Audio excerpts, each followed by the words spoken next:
The Best Hit USA.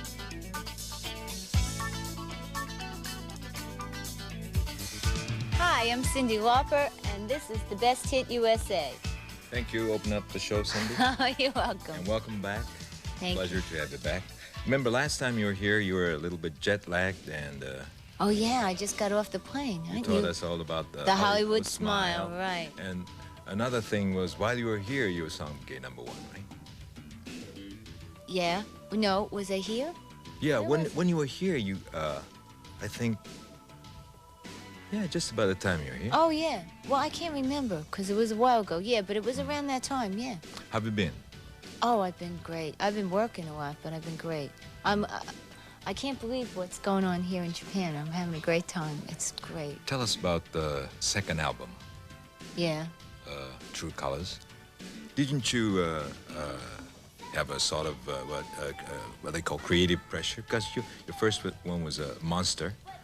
You know, when the first one become too much of a smash, maybe the record company people may push you, hey, how about using this producer? Or, you know, they Well, no, they basically, when you have a hit, then they figure that they have a, you see, every time you have a success, you're given enough freedom to hang yourself, basically. So, you know, with each success, you have more freedom. When you fail, then you have all the pressure. There was pressure at first, but then once you get into it, you can't let the pressure get to you because actually you get so involved with the record that you forget about the pressure because you want to do the record, you know? So then the rest, I guess, is your own torture, you know, because it's part of your creative process, you know. But I had a wonderful time doing the record. I had the pleasure of working with a lot of talented people. Yeah, sure. Really Billy talented Joel, people. a lot of other. Oh, yeah. Billy Joel, the Bangles. Yeah, Bangles. Amy and the Mann. guitarist. Oh, Nile Rodgers. Yeah, Yeah, he's great. And I had Amy Mann and Robert Holmes from Till Tuesday. Right. Have you heard them? Yeah. And then I had Adrian Belew. Adrian Brute, yeah. Yeah, he played on the record, and I had well, there's a lot of unsung heroes that people don't know about. There's Jimmy Braylauer, Jeff Bova, Peter Wood. Those people were they were the musicians that I used. Those were my basic core of musicians that I really leaned on. But I had used a few of the people from my first record, and then the people that I enjoyed working with on the Goonies thing, I used them. But I had a great time doing it. It really did. Yeah. No, I enjoyed myself.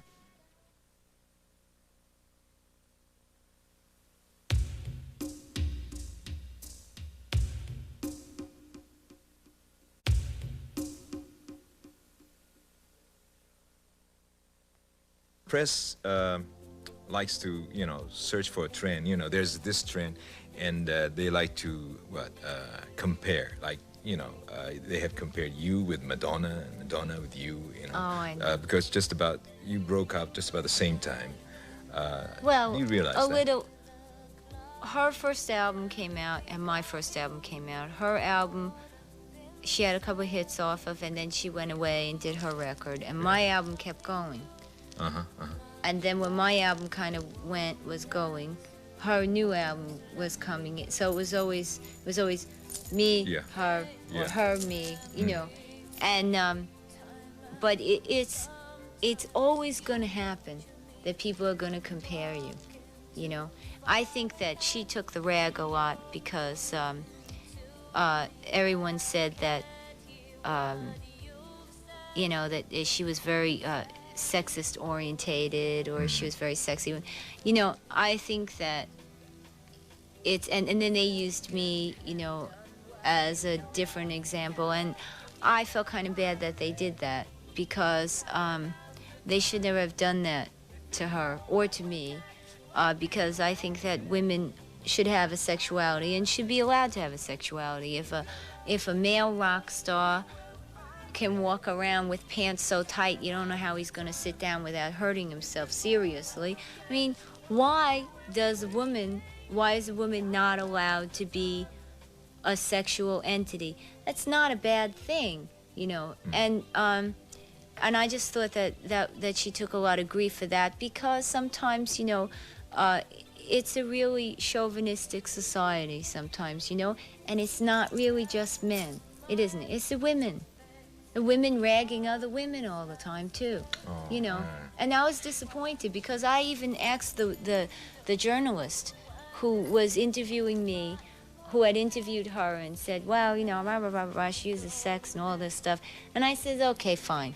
Now tell me what's in your record collection. Do you own Prince? A Prince record? Do you own a Rolling Stone record? Do you like those people? You like them for their talent, right? Do you think they're sexy? Do you think they use sex? Because they certainly do. I said, now, they're allowed, right? And she's not, right? Because she's a woman, right? And you're a feminist, right? And they would say, yeah. I say, no, you're not. You're a chauvinist, you know. And I'd explain to them why. And I would say, you know, I was disappointed that they used me to put another woman down. You know, and that was the only thing that I thought was really bad, when they were doing one against the other, you know, because that's not fair, you know, because what she does is what she does, and what I do is what I do, and there's plenty of room in this world for everybody. You know, it's a big world. Are you thinking of starting a career in acting? I possible? always wanted to, but I haven't found the right property and the right thing for me yet. I want to do it right. I want to have the right script with the right director, and I don't want to settle, you know. Maybe not the right kind of people. I mean, with music and, you know, all with these music, activities I you put have, together what I wanted, and it took me longer, but I'm happy. I don't want to do something and not be happy, you know. That's and I understand about you know, the business and the field. But I'm still optimist. I think that the right thing will come along for me.